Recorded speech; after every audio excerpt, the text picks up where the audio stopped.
परभणी जिल्ह्यात सलग 6व्या दिवशी देखील डिझेल टंचाई कायम असल्यामुळे शेतकरी आणि वाहनधारकांचे हाल होत आहेत।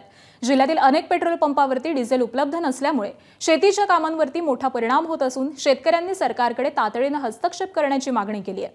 आज देखील अनेक पंप हे बंद आहेत। जिथे डिझेल आहे तिथल्या वाहनांच्या रांगा आणि कॅन घेऊन नागरिक डिझेलच्या प्रतीक्षेमध्ये आहेत। मी बारामतीवरून आलोय, जेसीबी ट्रॅक्टर लेवलिंगचं घेऊन आलोय। मग पंपावर 15 दिवस झाले रोज डिझेल भेटाना काय व्हायना झालंय। आणि आता इथं म्हणाल्यात पंपावर की 7-12 आणा मग डिझेल नाही। आता मी काय बारामतीचा 7-12 दाखवायचा काय इथं? डिझेल भेटाना 15 दिवस झालं, कॅन्डलला बाहेरला लागायला लागलं इथं नुसतं।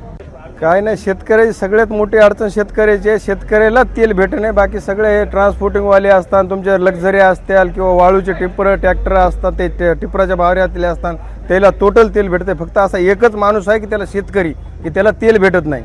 किंवा तुम्ही कुठल्याही गावात गेले तर 2 ट्रॅक्टरवाले कंपल्सरी तुम्हाला बंद पडेल दिसतात, किंवा त्याला तेल भेटलं नाही असा शेतकरी दिसेल तुम्हाला। अडचणी म्हणजे ट्रॅक्टर उभा आहे, शेतातले धंदे सगळे राहिले घरचे। उद्या दणदण पाऊस पडला, धंदा कसा करायचा, काय करायचं?